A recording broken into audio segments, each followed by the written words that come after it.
Olá, esse é o Vozes Entre Linhas, o podcast apresentado pela Fundação Facef. Eu sou a Júlia Mello e antes de começar o episódio de hoje, já vou pedir vocês para seguir a gente nas redes sociais. Nós somos @Fundação Facef no Instagram, no Facebook e no Twitter.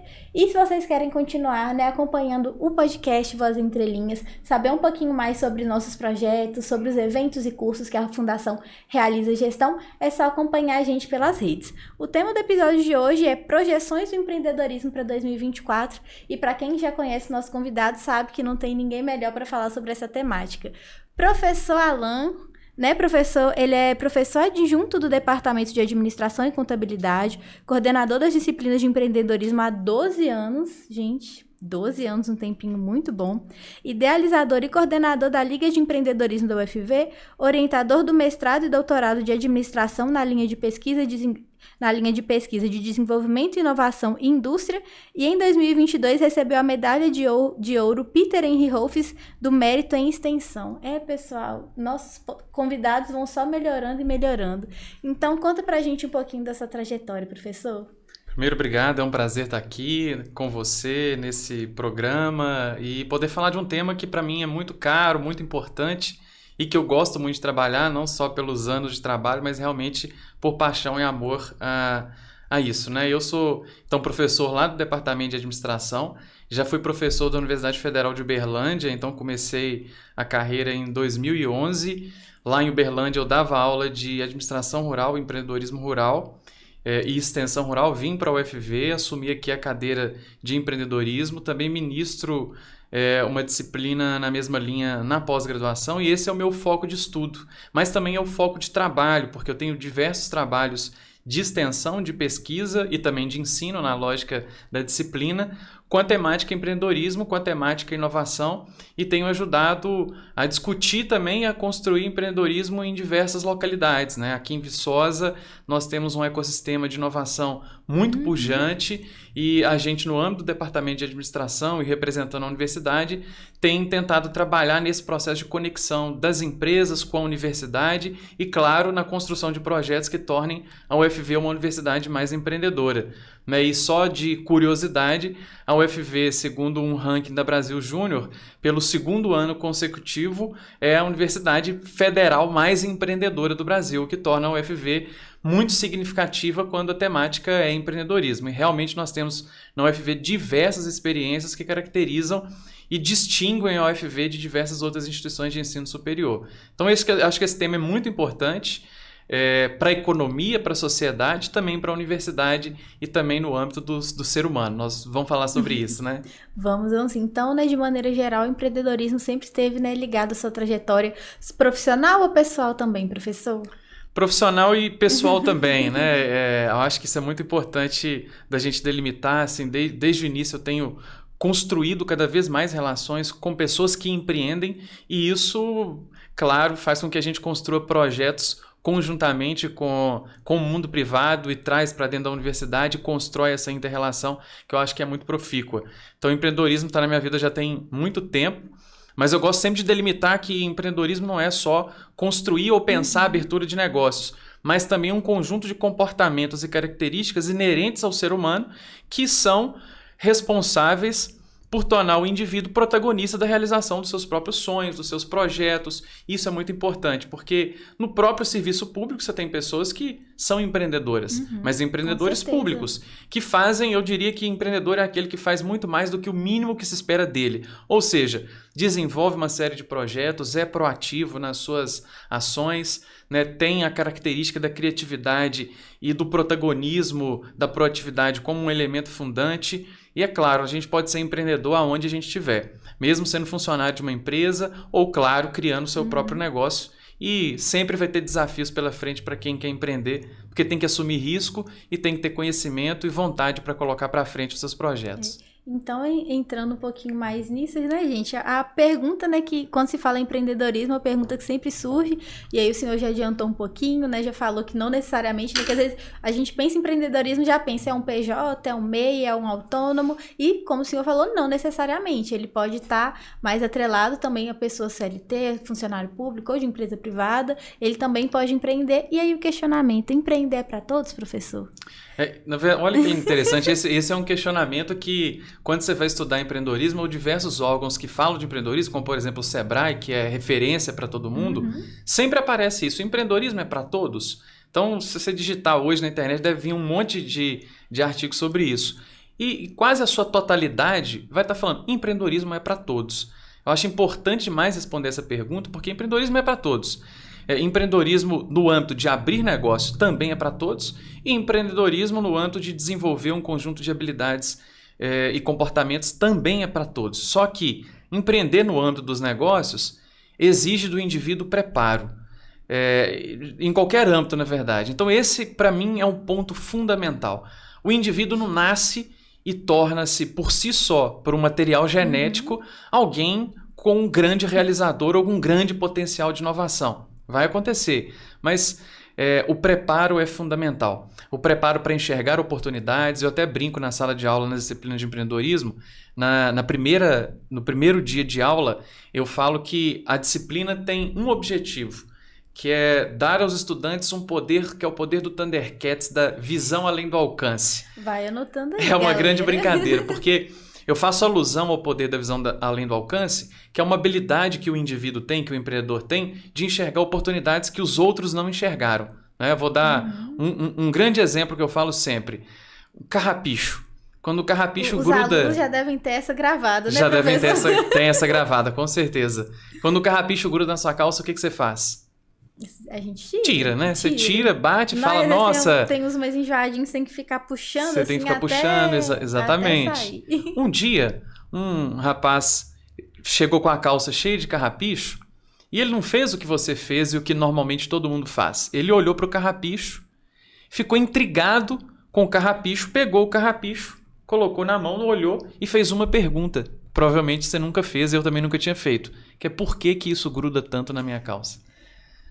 E aí, quando eu coloco essa pergunta, as pessoas falam, por que eu nunca pensei nisso antes? Normalmente, a gente não se preocupa com o carrapicho, a gente só se preocupa em tirar tudo. Não tirar tudo, Vamos tirar tudo. E aí ele aqui, perguntou, nem- por que isso nem gruda tanto na minha reflete. calça? Levou no microscópio e chegou à conclusão fisiológica de que o carrapicho são microfilamentos entrelaçados que terminam em pequeno gancho e por isso gruda tanto a nossa calça. E criou um negócio chamado Velcro SA, que todo mundo já utilizou na vida. Então assim, por que alguns têm a capacidade de fazer perguntas e conseguir ver coisas que os outros não veem? Então isso é uma habilidade humana. E eu digo que muitos empreendedores têm essa habilidade da visão além do alcance, porque conseguem passar, por exemplo, e ver... Você passou em frente à Avenida Pegarrofos que tem na UFV, tem um monte de loja de açaí. O empreendedor não está vendo só o açaí, só o produto, ele vê o negócio. Então essa habilidade de ver as coisas é muito importante para quem é empreendedor, porque você começa a enxergar oportunidades. Esse também é o papel da educação, nos faz ver coisas que nós não víamos antes. Por isso que eu falo que esse que é o grande objetivo.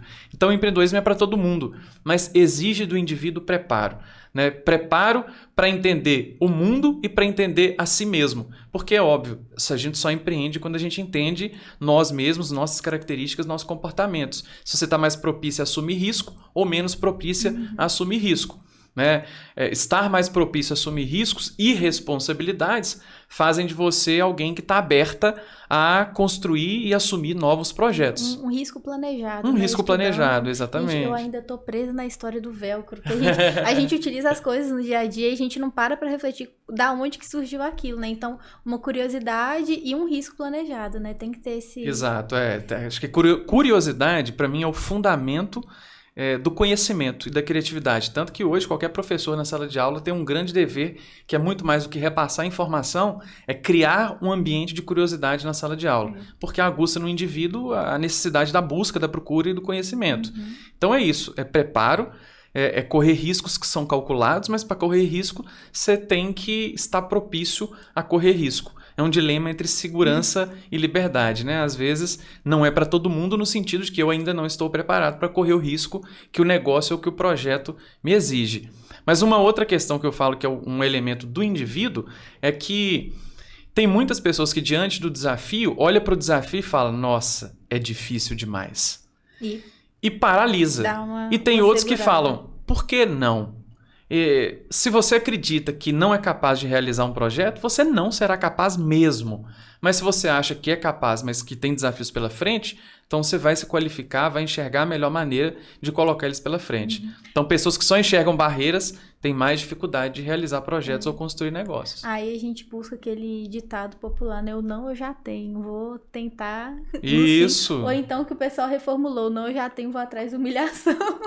Exatamente. Brincadeiras à parte, né? Mas essa brincadeiras à parte. Mas é uma grande verdade, eu acho que Sim. é isso. E uma coisa que eu falo é, para empreender, acho que tem uma coisa fundamental que eu chamo de repertório, né? Assim, quanto maior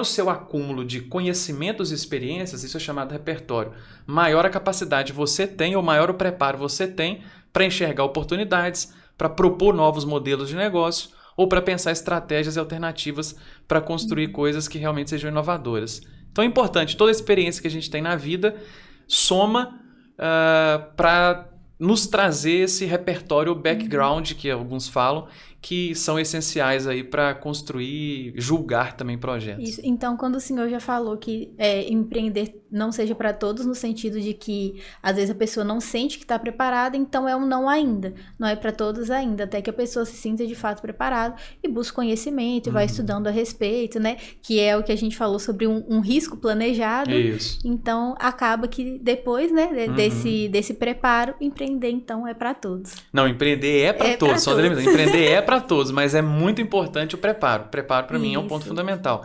Aí, só para delimitar uma outra coisa no preparo, assim, é uma grande diferença de países que têm um nível de desenvolvimento, né, econômico um pouco maior e países que têm um alto grau de desigualdade social. A gente tem que delimitar a diferença entre empreendedorismo por necessidade e empreendedorismo por oportunidade. Empreendedorismo por necessidade, como o próprio nome fala, é a pessoa que tem no empreendedorismo uma fonte de reprodução social, de ganhar o seu dinheiro para poder comer e ajudar a sua família. Isso acontece é mais delimitado em países que têm alta taxa de desigualdade social, porque tem maior pobreza. Então as pessoas passam a fabricar uma bala para poder vender na rua porque não tem alternativa do emprego com carteira assinada ou do emprego formal. Então, quanto menor a taxa de emprego, maior a taxa de empreendedorismo por necessidade nesse caso. Em países vamos chamar de primeiro mundo, dando um exemplo de Estados Unidos, tem mais empreendedorismo por oportunidade. Isso significa também que em países que têm um nível de desenvolvimento econômico um pouco mais elevado, os jovens estudam mais para depois empreender. Essa é a lógica. Em países de alta taxa de desigualdade social, os jovens ficam menos tempo na escola e passam a trabalhar ou a vender alguma coisa pela necessidade de ajudar em casa. E, segundo vários estudos, empreendedorismo por oportunidade tem mais taxas de sucesso do que empreendedorismo por necessidade. Exatamente porque você está um pouco mais preparado para visualizar oportunidades e desenhar estratégias. Então é importante delimitar isso, mas não importa. Nos dois âmbitos, o Brasil é um país muito forte no empreendedorismo. A gente tem que enxergar mesmo o empreendedorismo como uma alternativa de vida e uma alternativa de carreira para muitas pessoas. É o que nós falamos aqui desde o primeiro episódio, muito sobre a democratização do acesso. Falamos sobre a democratização do acesso ao ensino das músicas, dos instrumentos musicais, Exato. Que é, no caso, democratizar o acesso à cultura. Falamos sobre democratizar o acesso também aos livros, à literatura. Então, também é necessário democratizar esse acesso ao empreendedorismo, me fugiu?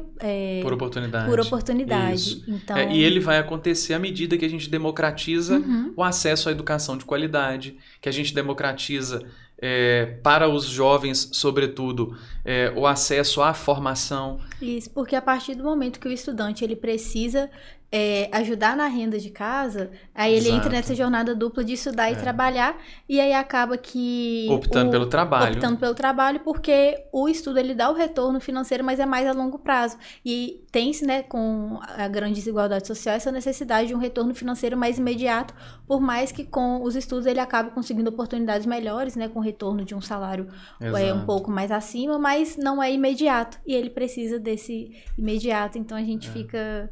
Né, também é importante falar sobre essa parte toda de democratizar também o acesso ao empreendedorismo. Por isso que eu acho tão importante projetos da Universidade Federal de Viçosa que têm uma relação muito próxima com a comunidade, sobretudo com a juventude.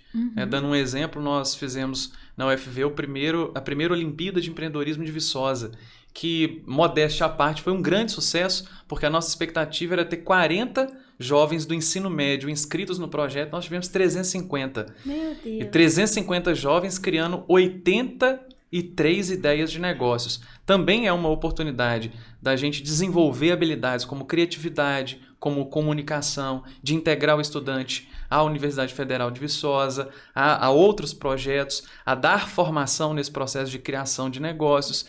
Foi muito significativo. Foi perceber essa carência e atuar justamente em cima disso. Exatamente. E abrindo a visão e o olhar dos jovens para o mundo em si, né? Para se enxergar enquanto alguém que tem vários comportamentos e habilidades que são importantes e, claro, enxergar também que a universidade é uma oportunidade para todos eles. Então, acho que todos os projetos de extensão na universidade também têm esse viés de aproximar a universidade de quem não enxerga nela uma oportunidade de estudo, né? Aqui, Viçosa ainda é uma cidade com alta taxa de desigualdade social e, claro, muito empreendedorismo por necessidade, e todo projeto que, entre aspas, democratiza o acesso a esse conhecimento, a essa realidade, é importante para que a gente consiga transformá-la. Isso, com certeza. Então vamos, né, já que a nossa temática é voltada um pouquinho para as projeções de 2024, Isso. Vamos falar, né, de acordo com o boletim de tendências do Sebrae, as temáticas em alta serão serviços de saúde e bem-estar, tecnologias de inteligência artificial e realidade aumentada, alimentação saudável e sustentável, negócios digitais como e-commerce e marketing digital. Alguns pontinhos aí que a gente já conhece, né? Não é só em alta em 2024, alguns já estão em alta. Já tem um tempinho, né, professor? Sim. E aí sobre essas temáticas. Legal, isso aí acho que são projeções de oportunidades de negócios para 2024 e elas vêm também em cima de uma grande mudança que a gente vê na sociedade e, claro, na economia. Nós vemos um novo comportamento do consumidor. Hoje todo mundo está hiperconectado, né? Um jovem hoje de até 30 anos fica em média 7 horas no celular. Talvez é o seu a sua média aí. Toda segunda-feira chega o relatório. Chega o relatório. Então está entre 4 e 7 horas conectado. Hoje nós passamos por uma grande onda de calor, estamos com uma redução de precipitação de chuva, o aquecimento global se tornou uma grande realidade da humanidade e hoje nós vemos um apelo maior para a qualidade de vida, né? Nós temos uma expectativa de vida maior, tudo isso se torna uma grande tendência. Então é por isso que bem-estar e saúde hoje, segundo os próprios dados e as projeções do Sebrae, figuram como grandes elementos de tendência para 2024. Porque hoje, no comportamento consumidor, com o aumento da expectativa de vida, a gente vê um apelo maior para a busca de qualidade de vida, para alimentos mais saudáveis. E esse é um mercado que tem uma alta taxa de rentabilidade, mas, ao mesmo tempo, tem algumas barreiras de entrada que você tem que ter um capital de giro relativamente alto para entrar em negócios dessa natureza. Mas, enfim, eles continuam como tendência e continuarão também para 2025. Né? E outra grande tendência que eu acho que é uma grande realidade para os próximos anos é as questões relacionadas à inovação tecnológica. Né? O IoT, Internet das Coisas, né? Inteligência artificial, o e-commerce. A pandemia só acelerou esse processo, que é o que todo mundo fala, né? Do e-commerce. Viçosa e pequenos municípios são muito fortes em comércio, que é o chamado varejo, né? Pequenos lojistas começaram a vender pela internet, começaram a vender pelas redes sociais, e isso se tornou não uma tendência mais, mas uma grande realidade. Só que grande parte das grandes corporações também estão entendendo a necessidade de promover aquilo que eles chamam de experiência do cliente, né? A coisa que a gente também está na pauta para discutir. E tudo isso perpassa pela ideia da tecnologia. Só para ter uma projeção, né? O avião, desde quando o avião fez a sua primeira viagem, do dia que foi constituído ali, até atingir 50 milhões de usuários, demorou 64 anos. O Facebook demorou, em média, 5 anos para atingir 50 milhões de usuários.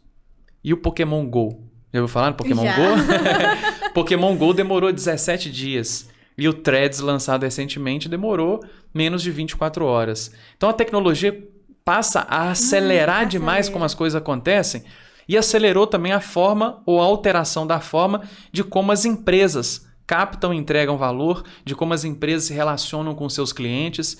E eu falo se relaciona da forma mais simples porque você deve ter falado alguma palavra e apareceu uma propaganda de alguma coisa no seu celular.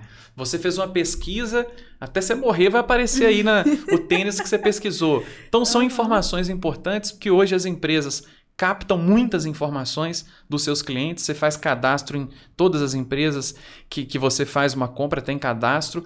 E hoje a maioria desses cadastros e dessas informações que você deixa na rede social, na internet, são utilizadas para melhorar a sua experiência de compra.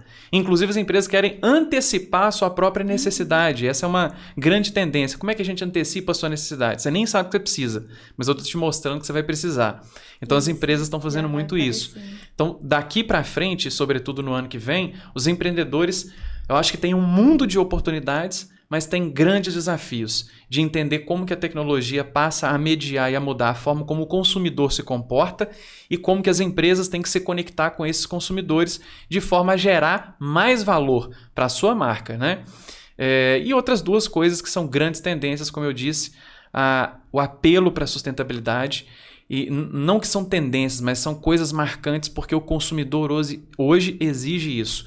E toda vez, e agora, né, daqui para frente, com o acerramento das mudanças climáticas, da emergência climática, não é nem mudança, é emergência climática já, nós consumidores já temos um apelo maior por marcas que ajudam a reverter essa situação.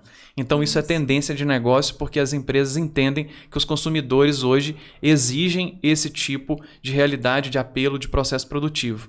Então a ideia da sustentabilidade é uma marca e, como eu disse, bem-estar porque a gente está envelhecendo mais e com mais saúde e cada vez mais a gente tem mais preocupação. E isso é muito importante e, claro, é oportunidade de negócio, né? Hoje tem muitos negócios focados em pessoas acima de 60 anos. Então, quanto mais se altera a realidade social, também se altera modelos de negócios. Eu acho que, e por isso que eu falo da Thundercats, da visão além do alcance, é isso. Alguém que consegue enxergar a mudança social, a mudança da realidade do consumidor e, com isso, pensar novos modelos de negócios. Não é qualquer um que faz isso. Às vezes a gente passa despercebido num monte de coisa, mas tem alguém que está atento. Isso, né? Então, né, pelo que o senhor foi falando, então, qualidade de vida, olhar as oportunidades dentro disso, né? Realmente dessa parte voltada para o meio ambiente. Hoje em dia você consegue até mapear, né, de onde veio o produto, por exemplo, se foi replantado ou não, o chocolate tem a origem do cacau, de onde ele veio, como é cuidar dessa fazenda, emissões de carbono. Então, tudo isso a gente consegue, algumas empresas, né, já mostram essa transparência para que o consumidor deposite nela ali confiança de que assim, não, vou consumir com você, porque você está me passando essa transparência que você se preocupa com o meio ambiente, que no caso é o lar de todos nós e agora tem tido esse engajamento maior com as emergências climáticas. Exatamente, eu acho que tem muitas empresas que estão investindo, então veja só que tudo isso que você disse agora é um grande desafio de aliar inovação à sustentabilidade. Então é isso que as empresas estão querendo fazer, seja as empresas ligadas à indústria de cosméticos, à indústria alimentícia e a tantos outros mercados que nós vemos por aí, que é a redução do carbono, que é realmente fazer produtos que consigam gerar menos impacto ao meio ambiente, né, e à sociedade. Então, isso é uma grande realidade. Temos agora a COP, todo mundo deve estar vendo aí, COP28 está saindo nas discussões. Os problemas da emergência climática estão totalmente na mídia hoje em dia, porque é uma grande realidade e isso vai influenciar muito no planeta em si. Vai aumentar o preço dos alimentos, são as pessoas mais pobres que vão sofrer mais porque têm menos condições de lidar com as adversidades que são inerentes a essa emergência climática. Países que menos emitem CO2 são aqueles que vão sofrer mais. Por exemplo, países da África que têm maior concentração de populações pobres, menos indústrias, menos emissões, vão sofrer mais porque o impacto da emergência climática na agricultura e, sobretudo, para eles vai ser muito grande. Então há uma preocupação mundial sobre isso e as empresas sabem disso. Até no setor bancário, se a gente pega no setor financeiro, as empresas também estão com um olhar muito aprimorado para isso. Tanto que se criou a sigla hoje, que é o ESG, que é governança social e ambiental, e as empresas estão muito antenadas a isso e, inclusive, revertendo um pouco do seu processo produtivo exatamente para gerar emissões mais positivas. É isso, bacana demais. Então, dando continuidade, né, a gente falou sobre as temáticas em alta, agora a gente vai falar um pouquinho sobre as tendências, também dentro do boletim de tendências do Sebrae, as 7 maiores são o aumento da importância da sustentabilidade, né, por isso eu já puxei esse das tendências justamente pela conversa que nós estávamos tendo aqui, né? Então, em primeiro lugar, o aumento da importância da sustentabilidade, o crescimento de negócios digitais, que já estava dentro das temáticas, a adoção de tecnologias inovadoras, valorização da diversidade e inclusão, que também é uma pauta que vem aumentando ano a ano, surgimento de novos modelos de negócios, também pela pandemia, né? Teve essa alteração, a crescente importância da experiência do cliente, que também a gente já citou aqui dentro da temática, e o aumento do empreendedorismo social, né? Só voltar um pouquinho, né? O senhor falou sobre o celular aí escutando a gente, e também nessas letrinhas miúdas que a gente sempre concorda, né? Sim. Concordar e continuar quando baixamos um aplicativo novo, tá tudo isso, não estamos enganados, a gente vai concordando mesmo e vai juntando justamente nessa personalização, a experiência do cliente, que há uns anos falava-se muito sobre o pós-venda, e agora não é nem mais apenas o pós-venda, tem muito foco também antes mesmo da venda ser efetuada. Exato, e veja que personalizar a experiência do cliente é um grande foco daqui para frente, é isso que você falou. Então, a experiência do cliente passa pela personalização. Todo mundo quer se sentir especial. Todo mundo quer se sentir especial, exatamente. Tanto que um grande desafio hoje com certeza, você já foi, e os nossos espectadores ali também já foram atendidos por um robozinho antes.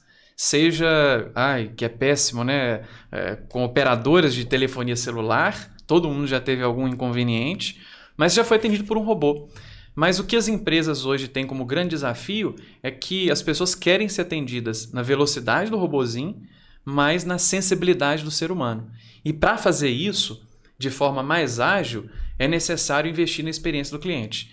Então, muitas empresas, eu estava lendo uma matéria antes de vir para cá, que 79% dos grandes executivos mundiais disseram que para os próximos anos pretendem investir muito mais em inteligência artificial. Inteligência artificial ela vai ser utilizada de diferentes formas dentro de uma organização, dependendo, né, do seu mercado, da sua forma de produzir, entre outras coisas. Mas ela é muito utilizada para proporcionar a experiência do cliente.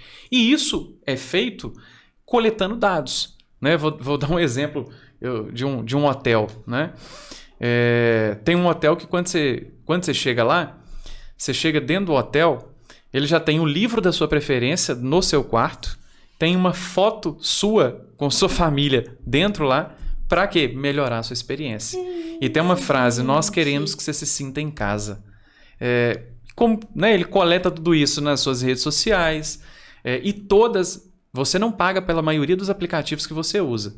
Se você não paga, você está sendo utilizada, né? Querem os seus dados. E os seus dados são feitos para quê? Muitas empresas compram os dados dos clientes, porque esses dados são utilizados exatamente para gerar melhores experiências e para antecipar sua necessidade e para acompanhar a sua forma de tomada de decisão. As empresas querem, por meio da tecnologia, aprimorar a sua rapidez de decisão no processo de decidir o que, como e onde comprar. E veja que isso é uma influência muito grande. Nós vivemos na sociedade do consumo e vai influenciar cada vez mais os indivíduos a consumirem. Tanto que hoje nas redes sociais, as redes sociais hoje é um modelo de negócio que disputa sua atenção. Então todas elas têm como grande foco estruturar estratégias para ver como que você consegue passar mais tempo vendo vídeos, por isso que os vídeos são curtos. Os ads. Então você está... É a economia da atenção, porque a sua atenção hoje, e a atenção de todo mundo que está nos vendo, vale ouro. Vale ouro porque quanto maior a sua atenção, maior a probabilidade daquele modelo de negócio ser lucrativo. Então, como tendência de negócio, a personalização da experiência do cliente perpassa pela capacidade das empresas de coletarem dados. Então, você tem o Big Data. Big Data também é uma outra ferramenta tecnológica exatamente capaz de gerenciar e de cruzar dados importantes para verificar a capacidade do indivíduo de tomar decisões de compra. Vou dar um grande exemplo. Você vai num supermercado. Qual que é a probabilidade das pessoas que compram cerveja comprar fralda? Então, quando você tem todos os dados de compra, e veja que vai passar milhares e milhares de pessoas fazendo compra todas as semanas. E aí, por meio dos dados, você consegue associar. Todo mundo que vem aqui e compra fralda também está comprando uma cerveja. É uma tendência. O que o supermercado faz? Coloca fralda e cerveja próximos, porque isso vai induzir o seu processo de compra. Na verdade, vai facilitar a sua decisão, já que teoricamente é uma tendência. Só que diante de toda essa tendência de negócio, existe um outro negócio que também está prosperando, que é a segurança da informação, porque as empresas não podem só coletar e usar os seus dados, elas têm que manter os seus dados seguros. Então isso é um grande desafio das organizações hoje, e aí nós já temos leis específicas nesse sentido, mas que também é um grande desafio, né? Para as empresas que estão coletando dados, que estão melhorando. Hoje, inclusive, eu falo isso dentro da administração, você tem um cargo que as organizações estão criando chamado UX Design, que é o design, que é a experiência do usuário, que é alguém que é específico numa empresa para desenhar o melhor design do usuário do aplicativo, por exemplo. Como é que você compra de forma mais rápida? Como que você desiste menos do carrinho de compra que você foi lá e colocou um monte de coisa? Então, se você tiver que dar 4 cliques, a sua probabilidade de desistência do carrinho é grande. Então, na experiência do usuário, você tem que criar uma experiência que ele vai dar apenas 2 cliques e ele consegue fazer a compra. E isso já diminui a probabilidade de desistência do carrinho, por exemplo. Então, tudo isso perpassa pela qualidade das empresas de conseguir entender a melhor forma possível de fazer com que você compre de forma mais rápida.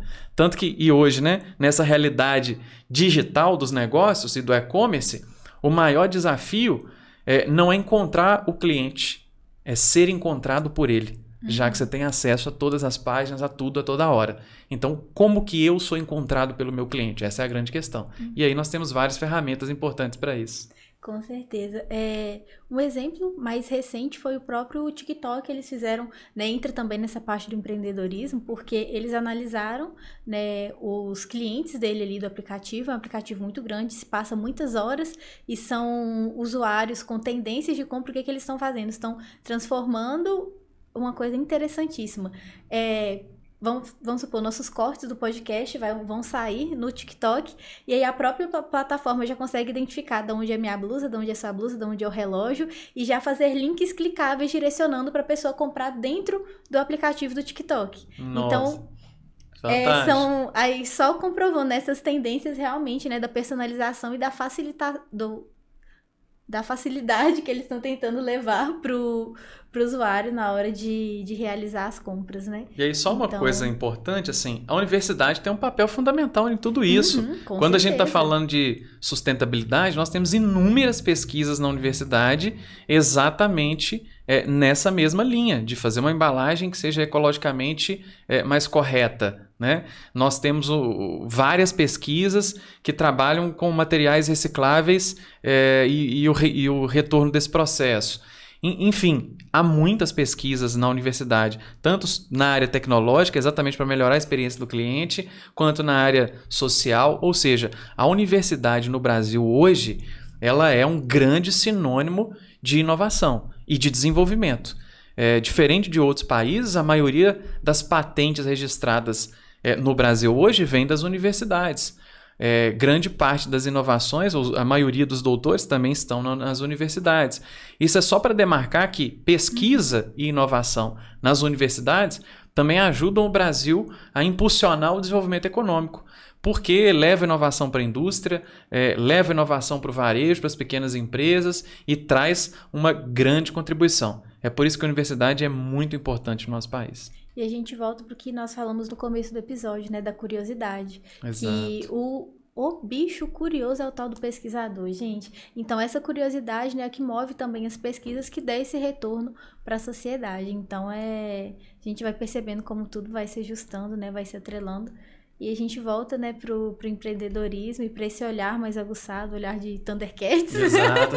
Visão além do alcance. E é isso, gente, o caminho, né? E pra gente reforçar também que nós já reforçamos no episódio passado dessa necessidade da gente levar o conhecimento que é adquirido dentro da academia para fora da academia, para que a população, que a sociedade consiga enxergar de fato a necessidade, né, dos investimentos nas universidades, o investimento em pesquisas, em inovação, porque tudo retorna de novo para a sociedade. Então, no caso, né, da universidade em questão que nós estamos falando, que é a Universidade Federal de Viçosa, tem-se, né, levar para além das 4 pilastras o conhecimento que é feito ali dentro. Isso é muito legal porque nós, enquanto pesquisadores, estudantes, mestrandos, doutorandos, professores, nós temos que romper os muros da universidade, porque ela foi feita para isso. Nós temos um tripé ensino, pesquisa e extensão, né, que se agrega inovação aí nesse processo, mas temos que romper os muros.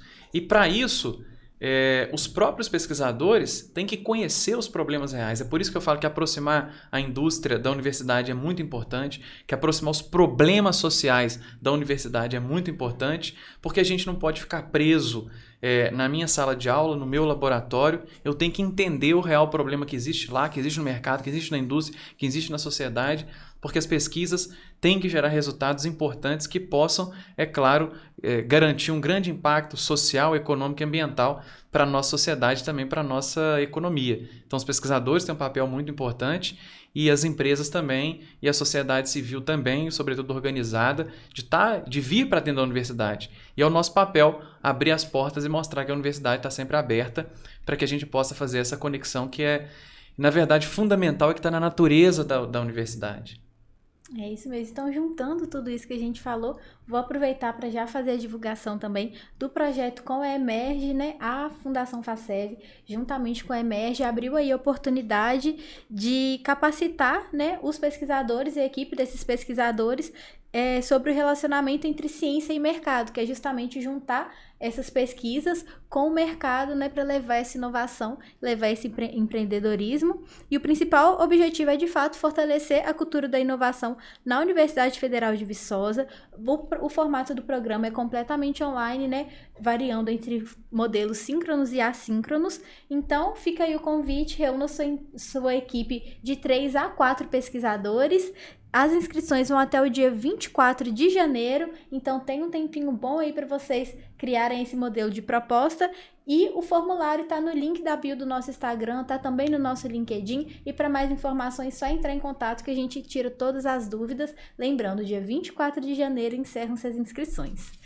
Legal o programa, olha, fundamental ter esse tipo de iniciativa. Eu acho que tem muitas pesquisas na universidade que vão ficar engavetadas para o resto da vida, mas tem muitas pesquisas com grandes potenciais de impacto. Nós temos uma barreira muito grande que a maioria dos cientistas, pesquisadores da universidade vão ter uma grande dificuldade de visualizar ou de enfrentar os desafios de colocar a sua pesquisa no mercado, de transformar a inovação que possa realmente ir para o mercado. E tem realmente uma barreira, um grande desafio. Essa barreira é de ordem jurídico-institucional, é de ordem também de comportamentos e habilidades e conhecimentos relacionados à gestão, à inovação. E eu acho que programas como esse ajudam a superar esses desafios e, sobretudo, a gerar insights extremamente valiosos para que pesquisadores possam ali entender a sua pesquisa e o desenvolvimento lá da iniciativa no laboratório como um produto que realmente vai gerar um valor e impacto no mercado. Isso mesmo, e a ideia desse programa, dessa capacitação, é justamente, ao final, realizar a apresentação do que foi criado durante dessa capacitação para empresas. Então, disso aí já, né, de fato, gerar oportunidades para que seja levado para o mercado e não engavetado também. Professor Alan, muito obrigada. Antes da gente finalizar nosso episódio, né, teria mais alguma discussão, mais alguma pauta que o senhor queria trazer para a gente, alguma curiosidade?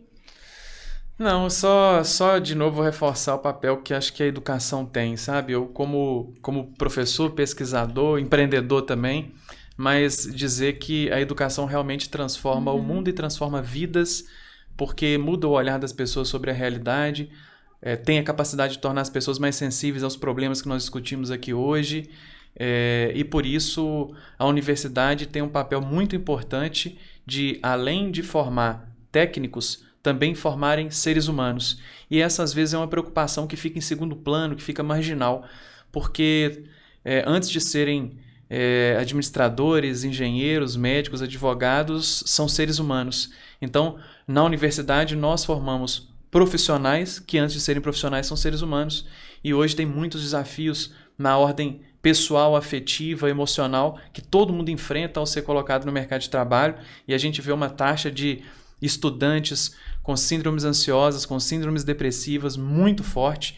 Eu acho que é um papel nosso, é um dever nosso estar atento à formação de seres humanos, tanto quanto estamos atentos à formação de profissionais capazes e tecnicamente capazes. Mas nós nunca veremos um profissional de sucesso que se sente um ser humano fracassado. Então é importante que a gente também entenda a nós mesmos para depois entender as características profissionais que são importantes para o exercício profissional. Com certeza, né? Para além de tudo, né, da nossa vida profissional, vem primeiro a nossa vida pessoal, que precisa ser bem cuidada também, e entra o papel da universidade, né? Também, né, só falando um pouquinho da divisão psicossocial, Exato. Que presta todo esse suporte. Então, a fala foi extremamente necessária. Então, antes de finalizar, como sempre, nós temos a nossa dica. A dica de hoje é um filme francês, né, que ele não se relaciona diretamente com o tema do empreendedorismo, mas ele dá uma mesclada, que é Bem-vindo a Marly Gaumont. Ele trata sobre um médico do Congo que ele se muda com a família dele para um vilarejo no interior da França, e ele precisa lidar com a rejeição e o preconceito dos moradores locais que se recusam a ser atendidos por ele. Então, verificando isso, ele precisa inovar a maneira com que ele vai ser aceito pela população para conseguir levar esse serviço de saúde para a população. Então, tem as inovações que ele vai fazendo, ele muda todo o atendimento da clínica, tem um procedimento padrão, ele fala, o procedimento não está funcionando, vamos alterar. Então, é um empreendedorismo visto de outra forma, né, de uma maneira um pouco mais alusiva nesse filme, muito bacana, reunir a família, reunir os amigos, ou assistir sozinho com a pipoquinha bem quentinha, amanteigada, muito bom. Fica aí a dica. Bem-vinda, Marly Gaumont. E aí, professor, alguma dica pra gente nesse finalzinho de episódio? Tem um livro que eu li na última férias, agora estou preparando outro, mas é do Simon Sinek, chama Os Líderes se Servem por Último. Eu acho que é um livro essencial, mesmo para quem não trabalha com empreendedorismo, com gestão, com inovação, mas para todo mundo que vai trabalhar em qualquer tipo de organização. E ele traz um panorama muito profundo, fisiológico do papel da liderança, mostrando que os grandes líderes são pessoas que realmente conseguem estruturar times onde as pessoas se admiram e têm uma boa convivência. E que essa boa convivência entre os indivíduos de uma organização é responsável, inclusive, por saúde emocional dos indivíduos. Então, os líderes são responsáveis não só por traçar metas e estratégias, mas por criar um ambiente propício para que as pessoas se sintam bem dentro das organizações e, com isso, se sintam melhores na sua própria vida, né? Podem até estar trabalhando muito, mas ainda assim se sentem valorizados dentro das organizações. Achei fundamental. Então, assim, fica aí a dica, um livro fácil, tranquilo e excelente leitura. Não percam a dica, pessoal, lembrando que todas as dicas são linkadas, né, na divulgação do episódio. Professor Alan, muito obrigada. Onde que o pessoal te encontra? Qual o seu @? Pode utilizar o espaço aí para se divulgar um pouquinho. Legal. Pode me encontrar no Instagram, @Alan Ferreira de Freitas, né, o nome e sobrenome inteiro. Também tem no LinkedIn, Alan Ferreira de Freitas. Segue lá, que às vezes eu fico publicando algumas coisas lá, vídeos, essas coisas. Valeu, obrigado, oportunidade excelente. Foi ótimo estar aqui, bater esse papo e fico à disposição. Foi maravilhoso. Muito obrigada, professor. Muito obrigada, ouvinte. Nos vemos no próximo episódio.